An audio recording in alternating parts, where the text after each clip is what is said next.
Hello, आज देखते हैं बहुत ही इम्पोर्टेंट क्वेश्चन कक्षा 10th के लेसन फर्स्ट 15 इम्पोर्टेंट क्वेश्चन देखते हैं। पहला देख लेते हैं। संख्या 144 के अभाज्य गुणनखंडों की घातों का योगफल क्या होगा। ये क्वेश्चन 2023 में DX और ZZ क्वेश्चन पेपर में आया था। इसको अपन देख लेते हैं। क्वेश्चन नंबर फर्स्ट, इसमें बताया गया है 144 के अभाज्य गुणनखंड। तो इसको सबसे पहले 144 के अभाज्य गुणनखंड कर लेंगे। 144, तो इसका हम लासा ले लेंगे। ठीक है, इसका लासा ले लेंगे। इसको 2 से करेंगे तो 7 बार जाएगा, 2 बार, 2 से करेंगे 3 बार, 6 बार, 2 से करेंगे 12 बार, फिर 2 से करेंगे 6 बार, फिर 2 से करेंगे 3 बार, फिर 3 से करेंगे जी। तो इसके अभाज्य गुणनखंड क्या हो जाएंगे। तो इधर अपन लिखेंगे 144 के अभाज्य गुणनखंड। 144 के अभाज्य गुणनखंड क्या होंगे, 2। जैसे 1 2 3 4 5, तो 2 की पावर 5 इंटू 3, तो ये हो गए गुणनखंडों की घातों का योगफल क्या होगा। इनकी घातों का योगफल पूछ रहा होगा। ठीक है, तो इसमें 2 की घात कितनी है, 5, और इसमें 3 की घात कितनी है, 1। ऐसे कुछ नहीं लिखा होता है तो 1 होता है। ठीक है, तो इसमें अपन लिखेंगे घातों का योगफल। घातों का योगफल, इसका घातों का योगफल इधर 5 है, इधर 1 है, तो 6 हो जाएगा। ठीक है ना, ये अपना आंसर हो गया। ये करने की ज़रूरत नहीं है, अपन इतना भी कर देंगे तो एक्सेप्ट माना जाएगा। अब दूसरा क्वेश्चन देख लेते हैं। दूसरे क्वेश्चन में बताया गया है 182 और 78 का HCF क्या होगा। ठीक है, ये क्वेश्चन आया था 2024 के IA क्वेश्चन पेपर में आया था। इसको देख लेते हैं। सेकंड क्वेश्चन को हल कर लेते हैं। तो सबसे पहले इसमें क्या है, 182 का लासा ले लेंगे। ठीक है, इसका लासा लेंगे, 2 से करेंगे 9 बार, 1 बार, फिर इसको 7 से करेंगे, 7 एकम 7, 3 और 13 से हो जाएगा एक बार। ठीक है ना, तो इसको अपन इधर लिखेंगे 182 की अभाज्य गुणनखंड। अभाज्य गुणनखंड, तो इसके अभाज्य गुणनखंड क्या होंगे, 2 होगा, 7 होगा, 13 होगा। ठीक है, अब देख लेंगे 78 का। ऐसे ही 78 के अभाज्य गुणनखंड। ठीक है, तो इसको अपन देख लेते हैं इधर साइड में, जैसे 78 लिखा। ठीक है, इसको अपन कर लेंगे 2 से देख लेते हैं पहले। 2 3 या 6, 1 बचा, 9 बार। अब इसको अपन 3 से देख लेते हैं, 3 और ये 3 बार, इसको 13 से। ठीक है ना, तो इसके अभाज्य गुणनखंड क्या हो गए, इसके अभाज्य गुणनखंड हो गए 2 इंटू 3 इंटू 13। तो इसको अपन को ज्ञात करना है SCF। इसमें इनको फाइंड आउट करना है, इस बताया ना SCF ज्ञात करना है। ठीक है, तो इसमें अपन को क्या देखना है, SCF में इसका चलता है कॉमन, ओवरनिस्ट चलता है, हिंदी में इसको ओवरनिस्ट बोलते हैं। तो इसमें देखो 2 7 13, इसमें 2 3 13, इसमें कॉमन क्या आ रहा है, कॉमन आ रहा है 2, तो इसमें 2 है। ठीक है, इसमें 13 है, इसमें 13 है, इसमें 13 है। ठीक है ना, तो इसमें अपन को SCF क्या आ गया, इसमें अपन को SCF आ गया है 2, सेम है एक बार लिख लेंगे, इसमें 13 सेम है एक बार लिख लेंगे, तो 13 दूनी 26, ये अपना आंसर आ गया। ठीक है, इसको करने की ज़रूरत नहीं है, वो हमने बताया है, इतना एक्सेप्ट माना जाएगा। तीसरा क्वेश्चन देख लेते हैं। इसमें लिखा है दिया गया है लासा 132 और 288 का 3168 है, ठीक है। तो मासा, इन दोनों संख्याओं का मासा क्या होगा। ये क्वेश्चन 2023 के DX सेट में आया हुआ है। इसको देख लेते हैं अपन। क्वेश्चन 3 का हल देख लेते हैं। इसमें क्या है, इसमें अपन को दो संख्याएं दी गई हैं, एक है 132 और सेकंड है 288, ठीक है। तो इनका अपन को लासा दिया गया है, 3168 और इसमें क्या पूछा है, इसमें अपन को मासा फाइंड करना है, ठीक है। कैसे करेंगे, तो इसमें अपन को एक फॉर्मूला दिया गया है। ऐसे अपन आवाज़ संख्या, जो अपन आवाज़ गुणनखंड करते हैं उससे भी अपन फाइंड आउट कर सकते हैं। और एक फॉर्मूला है, फॉर्मूला देख लेते हैं। फॉर्मूला है पहली संख्या इंटू दूसरी संख्या बराबर लासा इंटू मासा, ठीक है ना।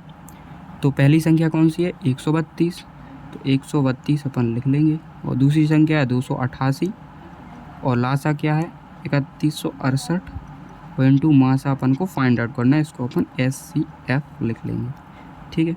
इसको अपन 4 से काटते हैं, ठीक है।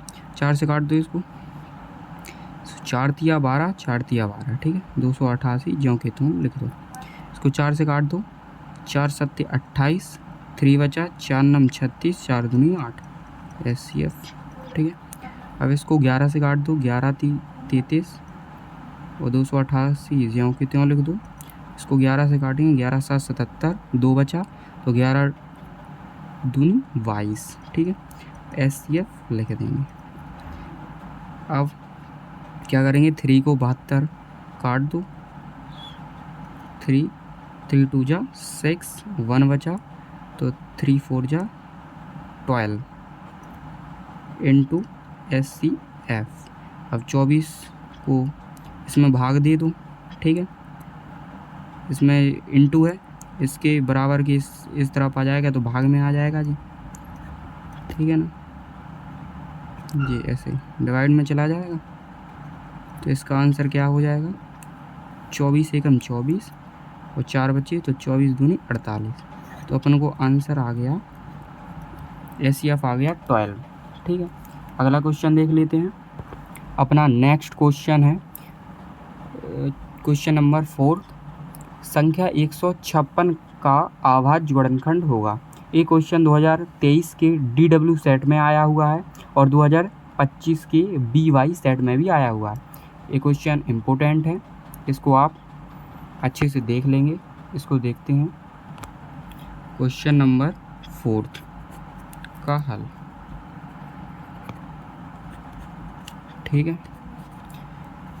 4 का हल देखेंगे। इसमें लिखा है 156 का अभाज्य गुणनखंड क्या होगा। तो 156 का, तो अपन इधर लिखेंगे 156 का अभाज्य गुणनखंड, अभाज्य गुणनखंड 156 के अभाज्य गुणनखंड क्या होंगे। तो सबसे अपन को इधर लासा लेना है, ठीक है। ये अपन दिखा भी सकते हैं जी और नहीं भी दिखा सकते हैं। यदि आपको अपनी कॉपी क्लीन एंड क्लियर रखना है तो ये नहीं दिखाना है, ऐसे ही करना है, ठीक है ना। तो इसे 2 से करने हैं, 2 7 जा 14, 1 2 8 जा 16, ऐसे 2 से करेंगे, 3 जा 6, 2 9 जा 18, फिर 3 से करेंगे, फिर 13 से करेंगे, ठीक है ना। अब इसमें लिखा है 156 की अभाज्य गुणनखंड, तो कौन कौन से होंगे, 2 इंटू 2 इंटू 3 इंटू 13, ये अपने अभाज्य गुणनखंड हो गए। इसको अपन एक तरीके से और लिख सकते हैं, जैसे ये 2 इंटू 2 लिखा तो इसको अपन 2 की पावर 2 भी लिख सकते हैं, इंटू 3 इंटू 13। ये अपना आंसर हो गया, ठीक है। अगला क्वेश्चन देख लेते हैं। 5 नंबर क्वेश्चन है। 26 और 156 का लासा 156 है, तो इसका मासा क्या होगा। ये क्वेश्चन 2023 के DY सेट में आया हुआ है और 2024 के HX में भी आया हुआ है। ये भी बहुत इंपॉर्टेंट क्वेश्चन है, इसको देख लेते हैं। क्वेश्चन नंबर 5 इसका हल देख लेते हैं। इसमें क्या कहा गया है कि 26 और 156 का लासा, एक संख्या अपनी 26 है और दूसरी संख्या अपनी 156 है, ठीक है। उसमें बताया गया है कि इसका जो लासा है ना, इसका लासा 156 है, ठीक है। तो इसमें मासा क्या होगा, SCF पूछा है उसमें। तो अपन लिखा, एक फॉर्मूला बताया था आपको, तो वही वाला इसमें यूज करेंगे। क्या था वो फॉर्मूला था पहली संख्या इंटू दूसरी संख्या बराबर लासा इंटू मासा, ठीक है। तो पहली संख्या पहली संख्या 26 दी गई है उसमें, और दूसरी संख्या 156 दी गई है। लासा क्या दिया गया है, 156, ठीक है। और इसमें SCF पूछा गया है, ठीक है। तो इसमें 156 है, इसमें 156, तो ये अपने कैंसिल हो जाएंगे और अपना आंसर आ जाएगा 26। जो अपना SCF पूछा गया है वो 26, ये अपना आंसर है, ठीक है। अगला क्वेश्चन देख लेते हैं। 6 क्वेश्चन में कहा गया है वह बड़ी से बड़ी संख्या जिससे 245 और 1037 को विभाजित करने पर प्रत्येक दशा में शेषफल 5 प्राप्त होता है, तो वह संख्या ज्ञात करो। ये क्वेश्चन बहुत ही इंपॉर्टेंट है, ये 2023 में DY सेट में आया हुआ था और आगे भी 2026 में आ सकता है। क्वेश्चन नंबर क्या था, 6। इसका अपन हल देख लेते हैं, ठीक है। इसका हल है बड़ी से बड़ी संख्या जिससे 245 और 1037 विभाजित। इसमें दो संख्या दी गई हैं, एक 245 और एक दूसरी संख्या है 1037, ठीक है। इसमें क्या है कि वो बड़ी से बड़ी संख्या है ना, इन दोनों संख्याओं में भाग करती है वो, ठीक है। तो प्रत्येक दशा में शेषफल दोनों दशाओं में, इसमें और इसमें दोनों दशाओं में क्या है, शेषफल 5 बचता है। ये इसका शेषफल क्या होता है, इसका रिमाइंडर आता है 5, ठीक है। इसमें शेषफल 5 आता है, तो अपन क्या करते हैं कि ये 5 है ना, इसमें माइनस कर देते हैं, ठीक है। तो 245 माइनस 5 तो 240 हो जाएगा, और 1037 माइनस 5 तो 1032 हो जाएगा। अपनी दो संख्याएं आ गई। तो अब इन्हीं दो संख्याओं का अपन SCF निकालेंगे, तो वो बड़ी से बड़ी संख्या हो जाएगी जो इन दोनों को विभाजित करने पर शेषफल 5 दे देगी। तो सबसे पहले अपन क्या करेंगे, ये दो संख्याएं आ गई, इनके अपन आवाज़ गुणनखंड करेंगे, ठीक है। तो सबसे पहले 240 के आवाज़ गुणनखंड करेंगे, 240, ठीक है।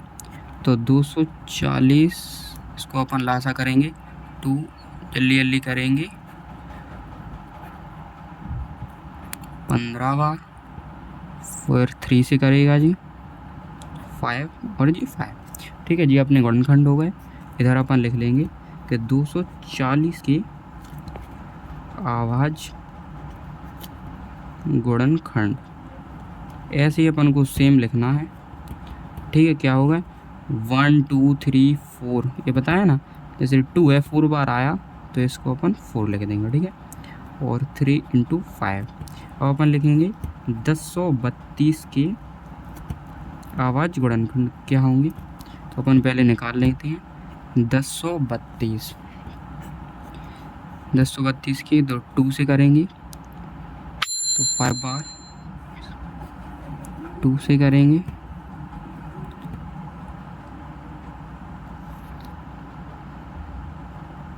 फिर 2 से करेंगे, अब 129, ये 3 से करेंगे, ठीक है। अब ये 43 तो किसी से कटता नहीं है, ठीक है ना, इसको ऐसे ही लिख देंगे। तो 2 कितनी बार आया, 3 बार, ठीक है। 3 एक बार और 43। इसमें अपन को पूछा गया है कि मासा बताइए, ठीक है। तो इसमें देखो 2 4 बार आया, इसमें 2 3 बार आया, तो 2 बार 3 कॉमन है ना, और ये 3 में कॉमन है, तो इसमें अपन लिखेंगे SCF, ठीक है। देखो इसमें अपन लिखेंगे SCF क्या होगा कि 2 बार की घात 3, ये ले लो कॉमन है इसमें, और ये 3 कॉमन है, ठीक है। 3 ले लिया, तो बस इसको सॉल्व कर दो। तो 2 दूनी 4, 4 दूनी 8, इंटू 3 बराबर 24। ये अपना आंसर अब ये अपना SCF हो गया। ठीक है, अगला क्वेश्चन देख लेते हैं। नंबर 7 क्वेश्चन देख लेते हैं। दिया गया है कि जो मासा है इन दोनों संख्याओं का 9 है। ठीक है, तो लासा इन्हीं दोनों संख्याओं का लासा क्या होगा। ये क्वेश्चन 2021 के HL सेट में आया हुआ है और हाल ही में जो पेपर हुआ था 2025 में CA सेट में आया हुआ है। ये बहुत ही इम्पोर्टेंट क्वेश्चन है, इसको अच्छे से देख लेंगे। क्वेश्चन नंबर 7 का हल देख लेते हैं। ठीक है, इसमें बताया कि दिया है कि मासा, पहले दो संख्या लिख लेते हैं। पहली संख्या 99 दी गई है और दूसरी संख्या 153 दी गई है। ठीक है, तो बताया गया है कि मासा 9 है इसका। ठीक है, तो इसका क्या है, मासा 9 है, तो इसका लासा ज्ञात करो। बहुत ही सिंपल है दोस्तों। क्या करेंगे कि अपन वही फॉर्मूला यूज करेंगे। फॉर्मूला यूज करेंगे, पहली संख्या इंटू दूसरी संख्या बराबर लासा गुणे मासा। ठीक है, इसी फॉर्मूले में ये इनकी वैल्यू रख देंगे। तो पहली संख्या है अपनी 99 और दूसरी संख्या है अपनी 153 और मासा अपन को दिया गया है, लासा ज्ञात करना है। तो कि लासा को LCM बोल लेंगे। ठीक है, और मासा अपना 9, तो 9 को इसको काट दो तो 11 बार में जाएगा 153 बराबर LCM। ठीक है, इसको सॉल्व कर लेंगे अपन। तो 11 × 3 = 33, हासिल 3 गई, 11 × 5 = 55, 3 58, 5 हासिल गई, 11 × 11, 11 × 5 = 16। ये अपना LCM आ गया। ठीक है जी, आंसर है। अगला क्वेश्चन देख लेते हैं। क्वेश्चन नंबर 8 देख लेते हैं। इसमें लिखा है अभाज्य गुणनखंड विधि द्वारा 96 और 404 का SCF ज्ञात करो और फिर इनका LCM भी ज्ञात करो। ये क्वेश्चन बहुत ही इंपॉर्टेंट है, देख लीजिए। इसमें 2021 HS सेट में आ चुका है और 2022 में AV सेट में आया है और हाल ही में जो पेपर हुआ था अपना UP बोर्ड का 2025 में BV सेट में आया हुआ है। ये भी बहुत इम्पोर्टेंट क्वेश्चन है। ठीक है, तो इसको सॉल्व करते हैं। क्वेश्चन नंबर 8 का हल देख लेते हैं। क्या बताया है कि 96 और 404 का LCM ज्ञात करो। ठीक है, तो सबसे पहले पहली संख्या कौन सी है इसमें, 96 और दूसरी संख्या क्या है, 404। ठीक है, अब इसमें LCF भी ज्ञात करना है, SCF ये भी ज्ञात करना है, LCM भी ज्ञात करना है। लेकिन इसमें ध्यान से देखो, इसमें लिखा है अभाज्य गुणनखंड विधि द्वारा, इसमें वो फॉर्मूला यूज नहीं करना। ठीक है, तो इसमें सबसे पहले करेंगे अपन लासा ले लेंगे 96 का। ठीक है, 96 का अपन लासा ले लेंगे। 2 से करेंगे 4 बार जाएगा, 8 बार जाएगा। 2 से करेंगे 4 जे 3 बार और 3। ये अपने लासा ले लिया। इधर अपन लिखेंगे 96 का अभाज्य गुणनखंड।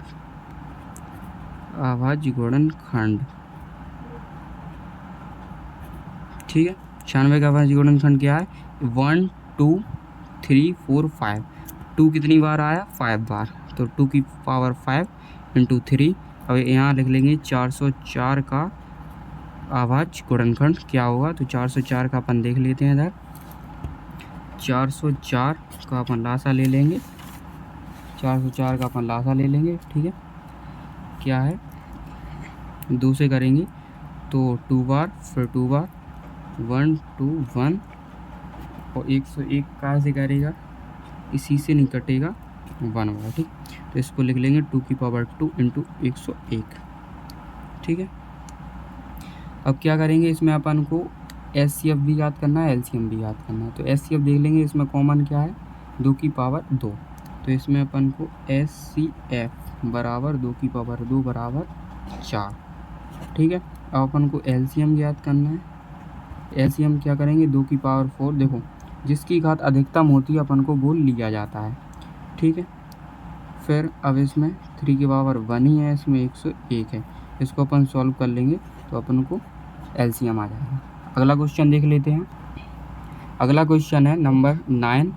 n एक प्राकृतिक संख्या है, क्या n का कोई ऐसा मान है जिसके लिए 4 की पावर n अंक शून्य पर समाप्त होता है।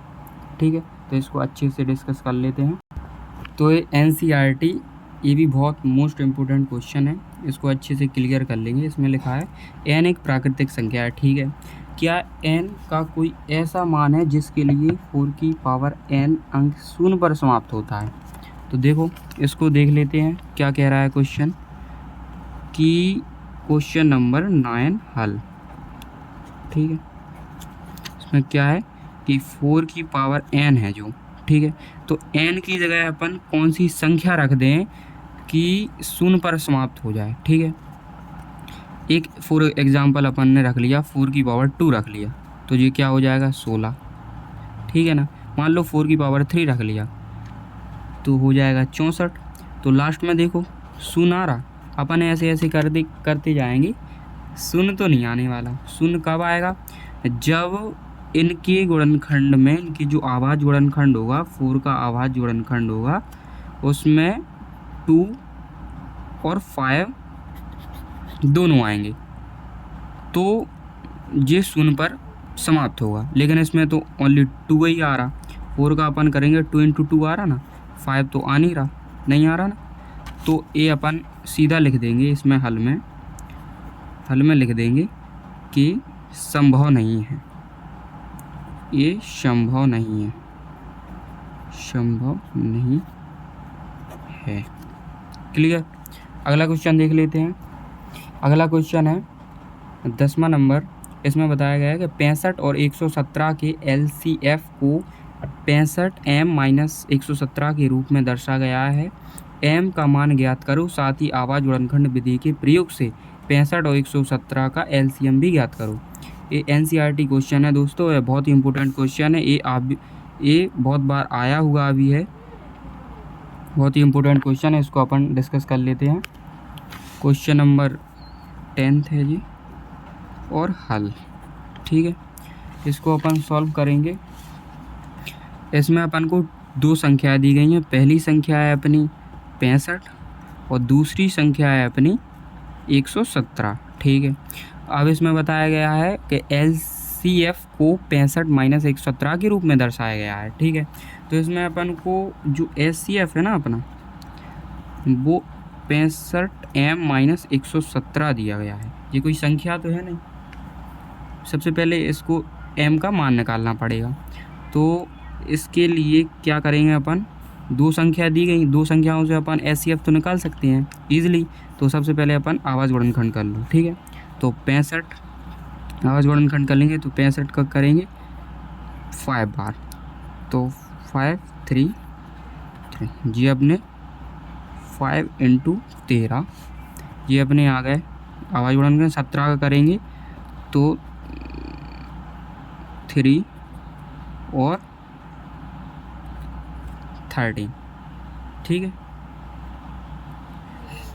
करेंगे। अब इसमें अपन को कॉमन क्या दिख रहा, 13 दिख रहा ना कॉमन, तो ये है अपना SCF 13। ठीक है, अब 13 यहाँ रख देंगे और 65m - 117।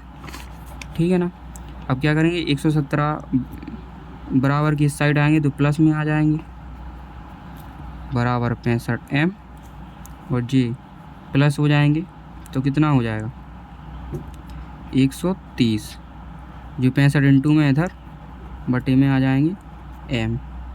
इसको काट दो अपन,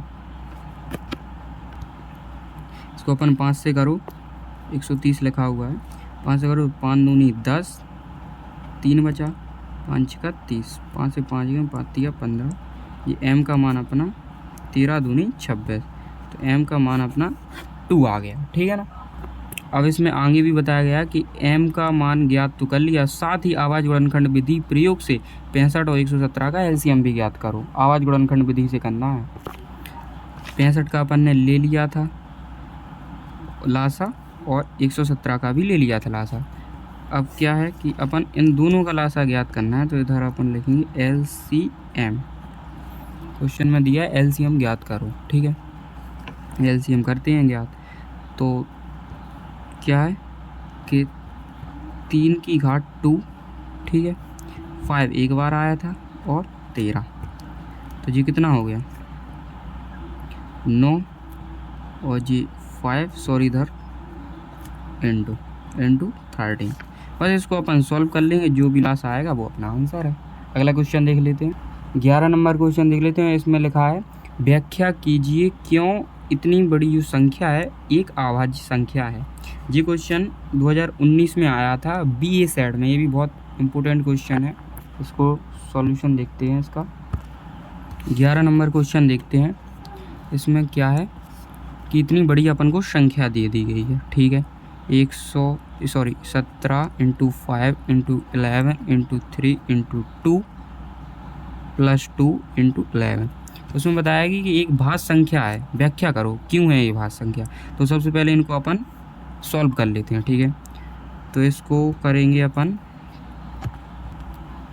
जी अपना हो जाएगा 85 इंटू 11 इंटू 6 प्लस 22 जी अपना हो जाएगा 5 और ये 9 3 जी अपना 6 हो जाएगा और प्लस 22 जी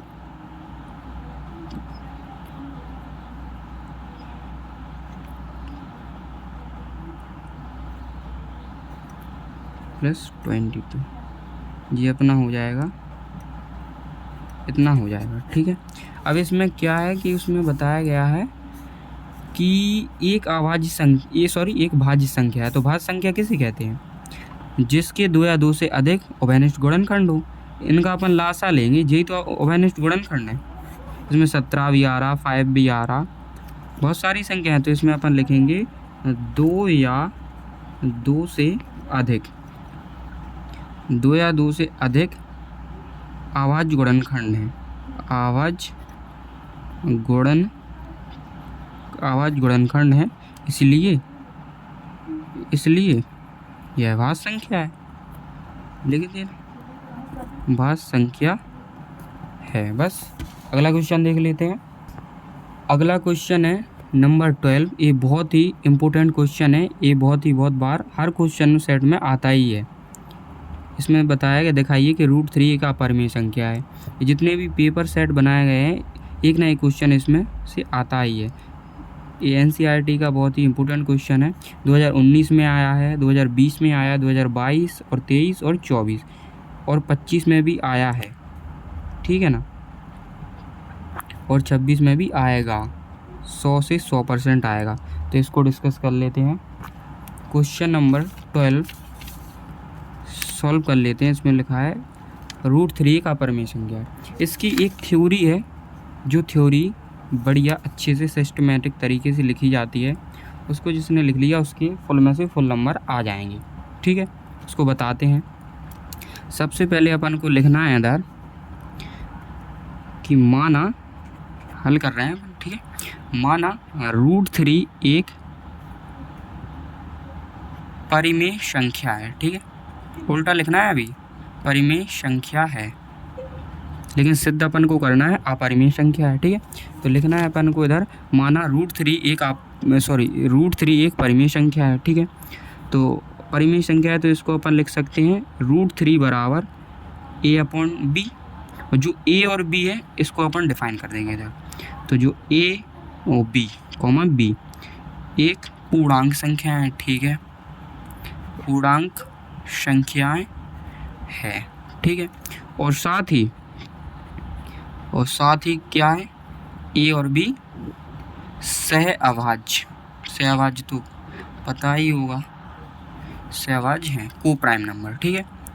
को प्राइम नंबर मतलब इन दोनों का उभयनिष्ठ गुणनखंड 1 हो, वो सहअभाज्य नंबर होते हैं, ठीक है। और एक और शर्त है कि b ≠ 0 होना चाहिए, मतलब यहाँ हर में 0 नहीं होना चाहिए। ये अपनी शर्त हो गई। अब अपना अगला स्टेप होगा कि दोनों पक्षों का वर्ग करने पर, ठीक है, दोनों पक्षों का वर्ग कर दो। तो √3 का स्क्वायर a² अपॉन b², इसको अपन 3 लिख देंगे। ए स्क्वायर अपॉन बी स्क्वायर को अपन इधर ले जाएंगे, ए स्क्वायर अपॉन ए स्क्वायर के नीचे 3।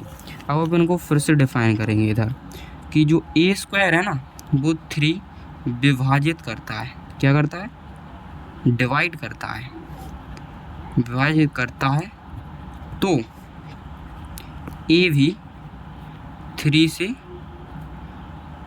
विभाजित होगा। इतनी थ्योरी लिख ली है, ठीक है। इसको मान लेंगे अपन समीकरण नंबर फर्स्ट, ठीक है। अब आगे देखते हैं कि पुनः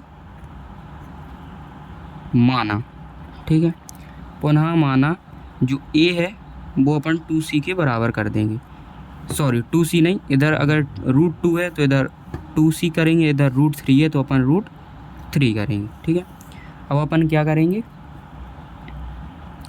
कि इसी समीकरण में रख देंगे, समीकरण फर्स्ट से बी स्क्वायर बराबर ए की जगह 3c का स्क्वायर अपॉन 3, बी स्क्वायर बराबर ये 9c स्क्वायर अपॉन 3 हो गया, ये 3 से 3 कट जाएगा और जो 3 बचेगा वो b के नीचे चला जाएगा, तो 3 बी स्क्वायर अपॉन 3 बराबर c स्क्वायर।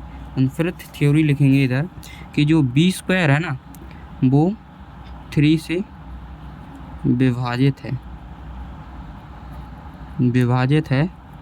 तो b भी 3 से विभाजित होगी, ठीक है। अब समीकरण नंबर सेकंड अगले सिरे से देख लेते हैं। समीकरण फर्स्ट व सेकंड से ज्ञात होता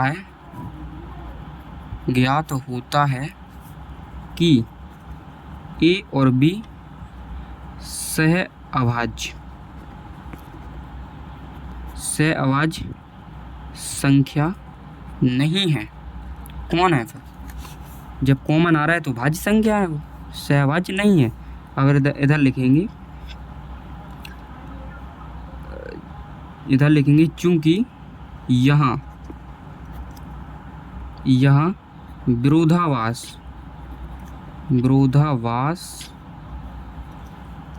उत्पन्न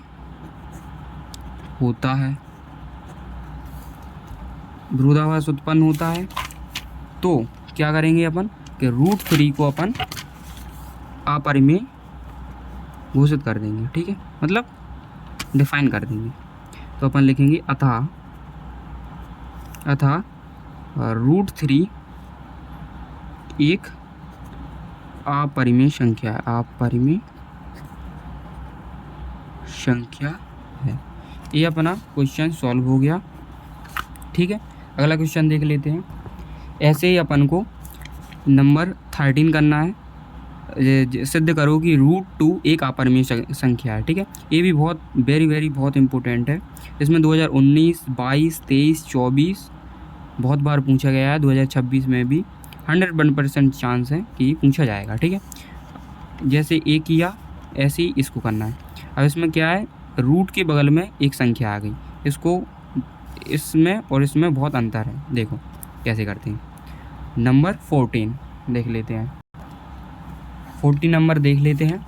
इसमें क्या लिखा है कि 3√2 को क्या एक अपरिमेय संख्या सिद्ध करना है, ठीक है। दिखा देते हैं। अपन अगर देख लेते हैं कि माना 3√2 एक परिमेय संख्या है। इसमें कुछ नहीं, थ्योरेटिकल इस सवाल होते हैं, इनको अपन को अच्छे से करना है। इसमें क्या है, 3√2 एक परिमेय संख्या है। अब आगे क्या करना है, परिमेय संख्या कैसे लिखते हैं, a/b, और वही सब डिफाइन करना है कि a और b पूर्णांक है, ठीक है। साथ में सहअभाज्य भी है, और b ≠ 0 के बराबर है, ठीक है। अब इसमें दोनों पक्षों का वर्ग नहीं करना है, क्योंकि वर्ग तभी करते हैं जब ये सिंगल अंक आता है जी, ठीक है, तभी करते हैं। इसमें क्या है, आगे 3 आ गया ना, तो इसको अपरिमेय वाले को अलग करना है और इसको साइड में लाना है। तो √3 बराबर a/3b। अब फिर से डिफाइन करना है कि a और b पूर्णांक हैं, ठीक है, और जो 3 है ना, 3 भी पूर्णांक है, ठीक है। अब अपन को क्या करना है कि इधर लिखना है कि चूँकि a/3 भी एक परिमेय संख्या है, परिमेय संख्या है, तो क्या करेंगे कि √3 भी एक परिमेय संख्या होगी, परिमेय संख्या होगी, लेकिन आगे लिखेंगे लेकिन यहाँ विरोधाभास